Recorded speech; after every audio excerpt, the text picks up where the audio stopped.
It's the e-commerce master plan podcast. Here to help you solve your marketing problems and grow your e-commerce business. Cutting through the hype to bring you inspiration and advice from the e-commerce sector and beyond. Here's your host, Chloe Thomas.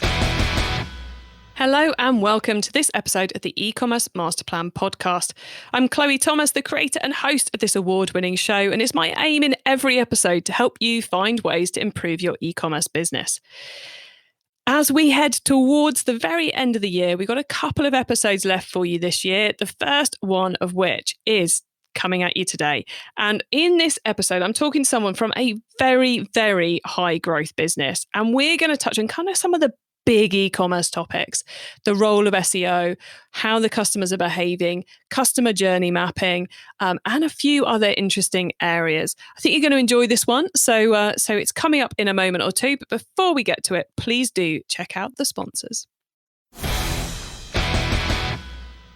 This podcast is brought to you by Klaviyo, the ultimate e-commerce marketing platform for email and SMS messaging. Whether you're launching your e-commerce business or taking your brand to the next level, Klaviyo gives you the tools to get growing faster. That's why it's trusted by over 38,000 e-commerce brands. Build your contact list, send emails that pop, and create marketing moments that build valuable customer relationships over any distance. Get started for free today. Visit klaviyo.com/masterplan to create your free account. That's klaviyo.com/masterplan. Smart Freight can help you save time and money. Smart shipping parcels and pallets through Smart Freight's carrier management platform allows you to consolidate your outbound logistics onto one platform. With over 650 carriers worldwide, Smart Freight has you covered by ensuring you are always going via the cheapest, fastest, or greenest eco-friendly option. Visit smartfreight.com to book a demo today. And now to introduce today's special guest. Ric Rodriguez is the head of search at Vashi and co-author of the Amazon bestseller Mastering In-House SEO. Vashi is an ethical fine jewellery service that puts its customers at the heart of the design and making process, especially when it comes to custom engagement rings. They were founded in 2007 and are busy disrupting the jewellery industry, including going from a digital team of 5 to 40 in recent months. Hello, Ric. Hey, how's it going? Thank you for having me. It's great to have you here. I'm excited to hear about what all this disruption's doing, to your lives and the business. But before we get into that, how did you end up in the world of e-commerce? So, like most people in search marketing, I fell into it. I sort of didn't wake up one day and went, I really want to do this. It was after a career in the music industry where I'd worked with bands and gone from being in one to managing them to being the person that promotes them. We used to call it hype back then when social media was a thing that everyone loved doing, but realized I could do a full-time career in it. SEO, search, at that time it was PR and digital PR and link building. And then just sort of have gravitated since from search to technical SEO to more broader stuff, strategy, and then into e-commerce. So yeah. Kind of an evolving path, which I guess all those different experiences, do you find they help you to do greater things now now you're at Vashi? Yeah, it's interesting. So I'd never realized how important working in every sort of part of the sort of different spectrum is to what I do. But so I've been brand side and I've been agency side and I've been vendor side. So you really get a different perspective on how everyone sees the world and what's important. Yeah, having worked two of those, I guess I've done agency side, client side, and vague consultant advisory person side. And yeah, you do get a real insight into how things actually work that I think makes you better at any of them. I think anyone who's agency side should work client side and vice versa, because it's 100%. Yeah, you have so much better understanding for your target customer or the person you're trying to get a discount of, whichever way it's going round. But let's explain a little bit more about Vashi. So where in the world are you guys and where are you selling to? Yeah, so we're a UK-based business. We have 6 stores across the UK. We're in London, we're in Manchester, and of course, the reason we're talking, we have a website too that operates in the UK. And do you only sell to the UK?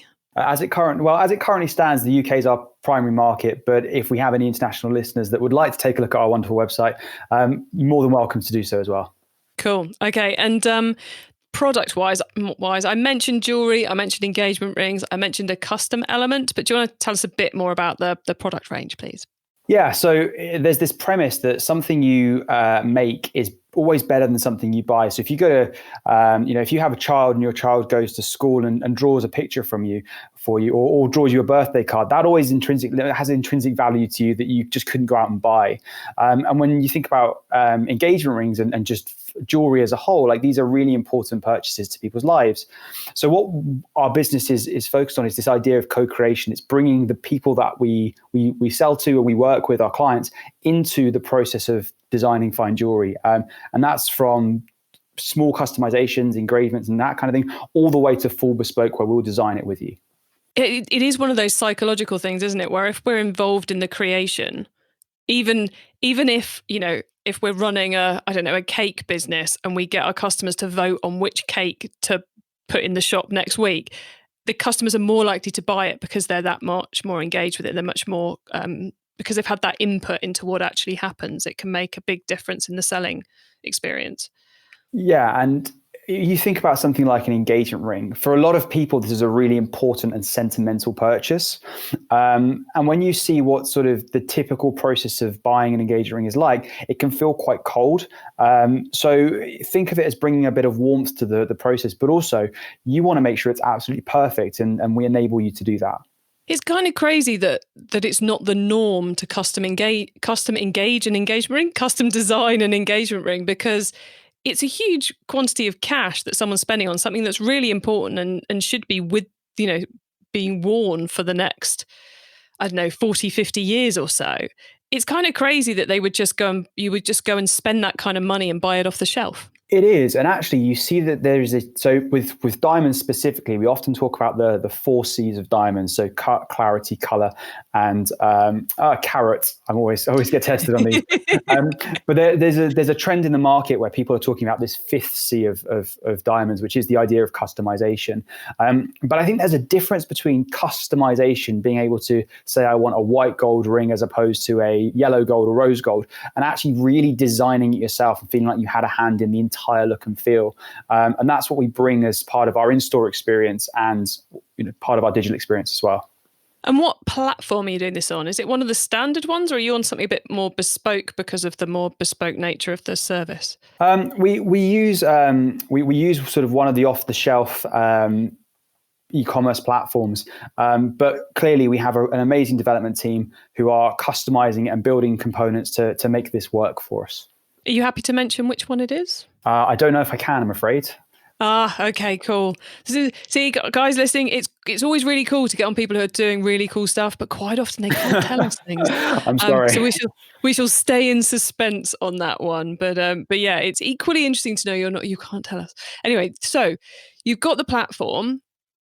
I mentioned the team is growing quite quickly. Therefore, I'm guessing you're doing everything in-house, not just with the developers, but you're an in-house first company as such.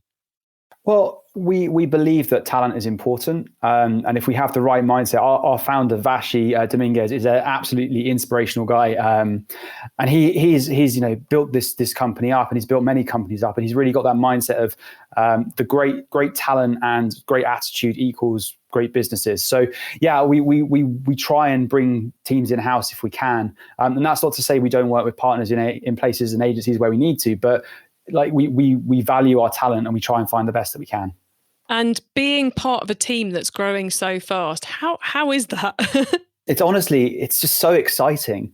I'm used to working in big businesses. I was part of the Dentsu network for some time. I've worked for Yext, NYSE listed technology companies. So like 1,600 people worldwide. Like I'm used to working in big companies, but you find that when you work in big companies, although there's a lot of headcount, you actually don't really work that closely with a lot of people. At Yext, I was very, very pleased to be able to work with loads of people across the world, but it's not the norm. But what you find at Vashi is, although there's a number of us, like we are growing, you get to work with so many different parts of the business, and you get to talk to people that you wouldn't typically have sort of the reason to, but it's just part of the experience. And I guess that's quite good for problem solving, because if you're moving fast, there's a lot of problems and challenges to deal with on a fast basis, isn't there? Yeah, there is. But I love the fact, I mean, I'm sure everyone says this, but everyone, there's this idea of everyone tries to be as collaborative and as kind of everyone sits around and says, well, we all get on, it's brilliant. But like genuinely we do. It's a really, really close knit and like a team where everyone kind of knows where everyone's come from and has the utmost respect, not only just on a professional level, but for the experience that everyone brings, which I think is really awesome.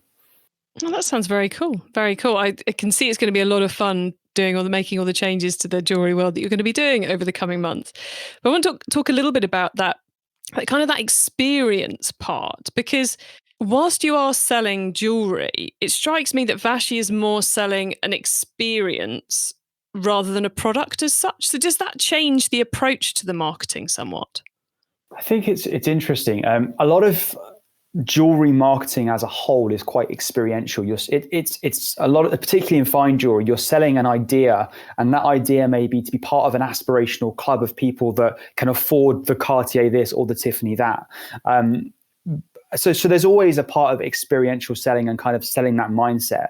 But I think while we are looking at kind of how we put sort of this bespoke customization component through everything we do, there is a point where we are still an e-commerce website. And as much as you can go to our website and find products that you can add to cart and convert that way, I guess what we're saying is if you don't know, we're here to help. And that has a component that's part of that's an interesting part of the way we set up and how we market ourselves. But there is still that functionality that people expect from an e-commerce website as well.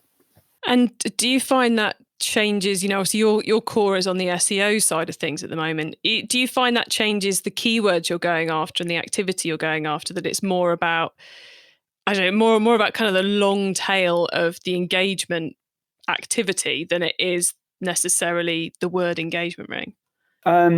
I mean, I'm somewhat seen as a radical within the SEO industry, in that my points of view, I'm really fascinated by the science of search and just how the machines work.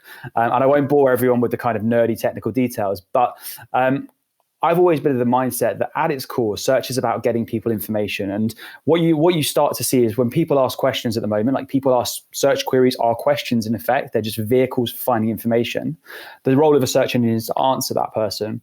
So I would suggest that it's not so much a mindset of how do we as a business find specific keywords, like do we target engagements? Clearly, if someone is interested in our business and that's how they find us, that's amazing.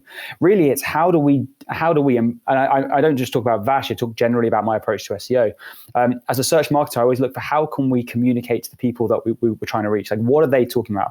What are the things they're interested in? How does that plug into, for example, customer service teams? And because ultimately, if those guys are getting asked questions, then the likelihood is that people are asking our website the same questions, and hence the search engines the same questions. And that applies not only for core business things, like the very specific things that relate to my business. When can I return? How soon can I return? But also just broadly around the topics, the themes, the interests that we're part of. So yeah, I'm radical in the sense that the reason I think that is the case is because I look at patents and I look at the science behind search to validate that. But actually, that's just the way, that seems to be the sort of one of the key trends in the industry right now as well. It's about answering people's desires, their intent, their questions, rather than focusing on words. So for you, research with the customer services team is as important as getting onto Google keyword tool. I know you're probably using something slightly more advanced than that, but is as important as getting onto Google's keyword tool and seeing what the search volumes are. So what's interesting is I actually don't use Keyword Planner. I don't look at search volumes because to me, like lots of people search for high volume stuff. That's great. But actually, they're so early in the journey that, yeah, you know what, we can affect change, whether that's engagement rings specifically or just broadly. If it's, if you're a clothing retailer, it could be blue jeans, it could be anything. But they're not people that immediately you can affect change on. They're very often very competitive terms. They're often very broad terms, as in the responses that Google provides are broad. They're not products and categories. And so actually the way that you sort of the immediate opportunity for most businesses is to have a look at, to the point, the customer service teams, or to just understanding what people are asking. Great process I did. I know nothing about jewelry. I've known nothing about jewelry when I started, but as someone that had no understanding, I decided I wanted to become an expert in my field, because partly joining a business, you have to know what you're selling. But at the same time, going through the process of learning an entire industry from scratch means that I get to see what's out there, and I get to see, well, I actually don't know what rhodium plating is. So what is the answer? What is being served back to people? What's on YouTube about? And what does my Alexa device tell me when I ask? They're all the interesting questions, because if it isn't there, if it isn't quite right, that's an opportunity to build something better. That's how I approach search. And actually, it doesn't matter whether only 3 people search rhodium plating. If there are 3 customers I can convert at that point, or 3 people I can get into my pipe, I'm still winning at that point. It's interesting, isn't it? Being someone who knows nothing about jewelry, to go and work at Vashi in SEO is probably a massive tick in the interview process, because it's like, well, our target customers have probably never bought a diamond before. They probably never customized a ring. They may have never bought a ring before. So actually, it makes you closer to the customer, and therefore enables you to identify those quick wins early on. If we think about this broadly from a Marcom standpoint, yes, you have your brand messaging that is there to create recall and for people to understand that. But actually, the way that you're going to win, at least in my mind, the hearts and minds of the consumers is that constant conversation, however, whenever, and wherever they look. That could be on Facebook as they look on social. That could be on Google search engines. But unless you really get yourself into that position and become that customer, you don't know where they're looking. And sure, you can go and run tons of advertising across the whole spectrum. That's great, but all that ultimately does is eventually tells you where people are looking. You could shortcut that process by putting yourself in their shoes. And it strikes me that there have always been places where one could go to get a custom engagement ring made if one wanted to, but that people are a bit scared of taking that step. So I would guess that a lot of what you're doing is trying to become someone's friend on their journey to understanding what they can do with an engagement ring or another custom piece of jewelry. So as you're the friendly face, Vashi is the friendly face, and you're the one they'll come to, because they're not kind of like scared to knock on the door, as it were. Well, I think even, and I'm going to say take it one step back from jewelry, with e-commerce, and particularly with luxury and with high value items, car companies are going into e-commerce now. You are expecting the consumer to know who you are, to trust that they're going to get their product, and really believe in you as a business. And yes, you can do that through clever messaging on final product pages. Yes, you can do that with social proofing and reviews and all that great stuff. But actually, what we should be doing is holding their hand throughout that journey. So if we take the car example, and it applies to fine jewelry and it applies to lots of areas, people are going to have tons of questions about it. If you start off by going, well, look, you don't even know what car you want, or let's say you don't even know what type of ring you want, you don't know what metal you want, you've no idea what a carat means. Well, let me tell you what that means, and let me tell you where to look next, and then where we go from there. And eventually you lead them through that funnel, which I think it was really interesting. I've been doing a lot of thinking about this recently. The idea that marketing journeys, that the consumer journeys, are linear, is a really interesting topic to me, because actually consumer journeys are linear. People start in one place and finish in another, but there is no one journey. It's a spectrum and network of different connected points that people follow to get from one place to another. And I think what we do as marketers too often is we consider it like the journey, the one journey that gets people from A to B. We forget to realize that that's one point starting, one point finishing. There's loads of ways they go through that. And if you can hold the hand throughout, or you could be that voice of reason, that touch point, that interesting place that continues to give them that narrative, then you can really close them and you can convince them to buy online. Yeah, I find the whole idea of trying to create a customer journey just so completely counter to how human beings actually behave. Right? It's like, surely touch points and understanding someone's looking at the returns page. They're either one of two things. Either they've got something they want to return, or they're considering buying, and therefore they're seeing if they can return because they're going to buy 2 sizes. Or, what's someone on this page wanting? What's someone in this place? So I always think it's more a case of looking at our assets, looking at our activity and going, what's the job of this? Rather than going, well, they click on the homepage and then they click here, and then we pick them up with a Facebook ad and we show them that. And it's like, well, is there... Yeah, I get personas and the value of that. But the actual mapping of a journey always seems to me to be one of those tick boxes that people have that is not necessarily that useful. Anyone listening, I am open to be convinced otherwise, but it hasn't happened yet. It's so interesting. So I think about it in terms of moments.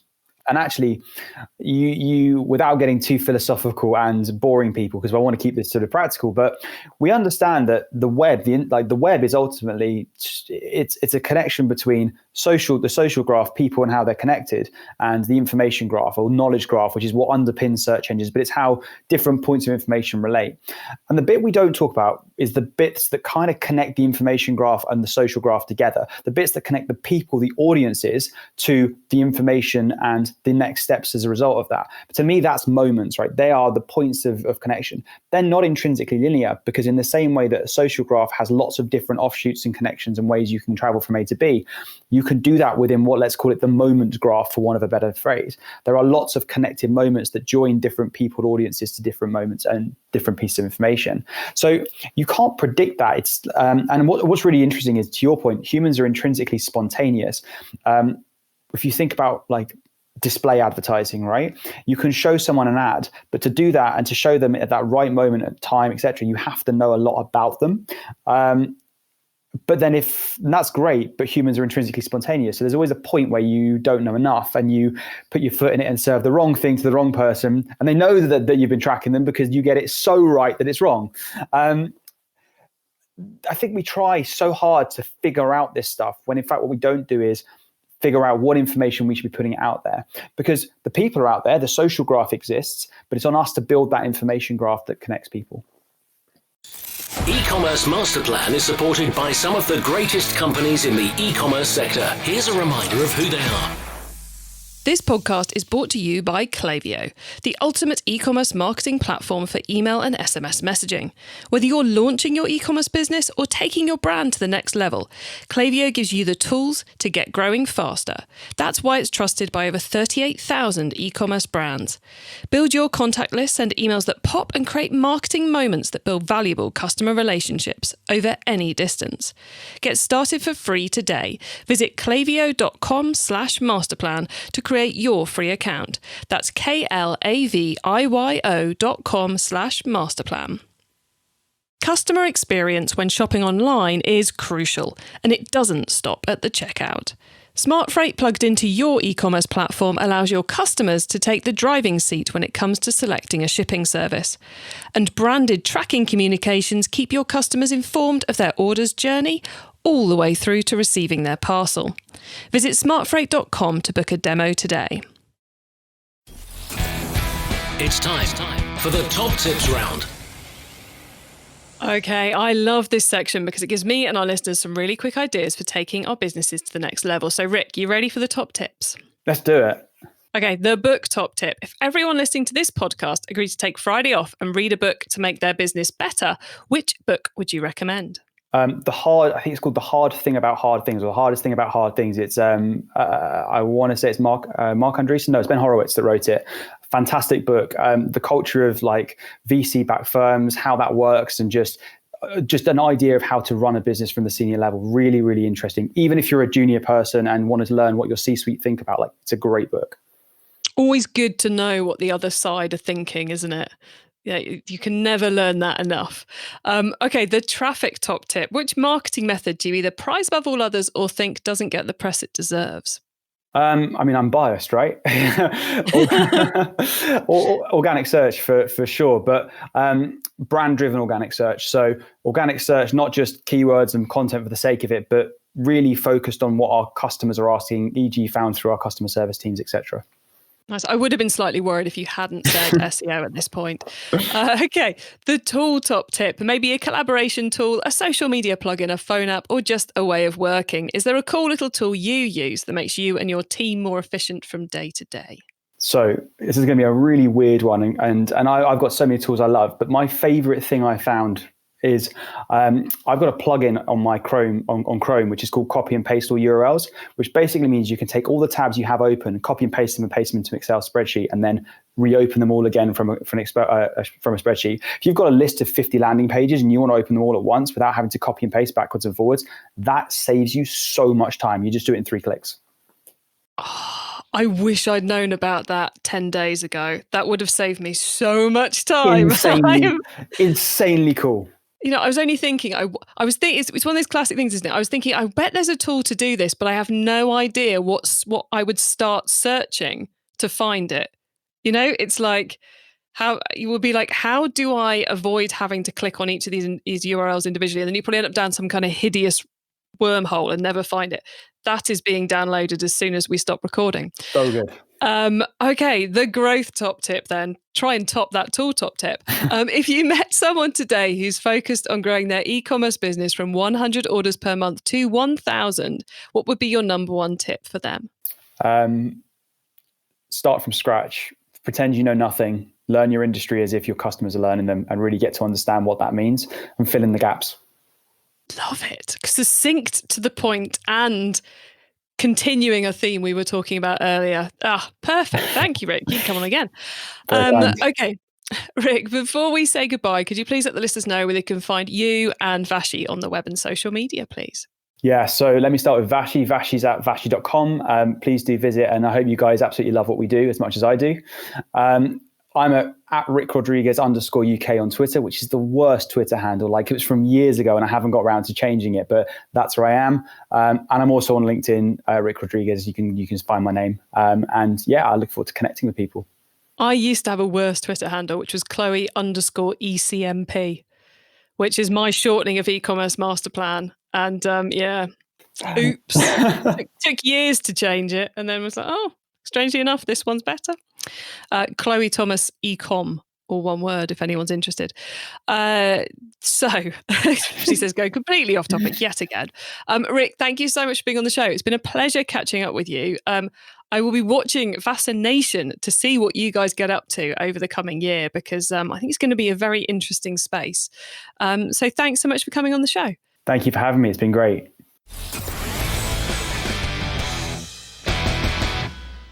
So we go, quite an interesting selection of things we got into there around kind of SEO and intent. If you liked that, watch out for an episode we've got coming up in a few weeks' time with SEO manager from Halfords, which in the UK you will know is one of our massive high street retailers.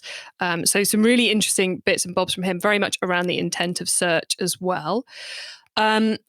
Also, I love that bit about thinking about customer moments. What is it they want at this point, and how are we going to deal with them?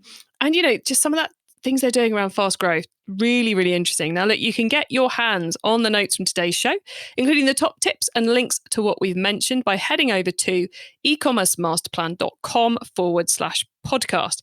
There, you can also add yourself to our email list so you don't miss out on any of the other things we share to help you improve your business. And if you're interested in more of this, how people are growing, that fast growth element, make sure you tune in throughout January, because we will be having another of our January growth series where we do 2 episodes a week. So yeah, 2 episodes a week coming up throughout January, each one selected by me, because it gives you some really cool lessons on how to go about growing your business. We have some really cool stuff, right from startup growth through to big business growth. So you're gonna love it, I think. So make sure you've got plenty of time in January to listen to that 2 episodes a week, one on a Monday, one on a Thursday, if you want to go putting those in your diary. And of course, that will include our ever popular expert point of views on what we learnt in 2020. My mind boggles at what answers we're going to get from that, and what they think is going to happen in 2021, which is I think the toughest time we've ever asked that what's coming up in the next year question. So thank you so much for tuning in. As you know, I bring you a new interview every week because I want to inspire and help as many e-commerce business owners as possible to succeed and thrive with their business. So please do tell the other e-commerce business owners you know, because I'd love to help them too. Have a great week and keep optimizing. Thank you for listening to the E-commerce Master Plan podcast. Find out more at ecommercemasterplan.com/podcast.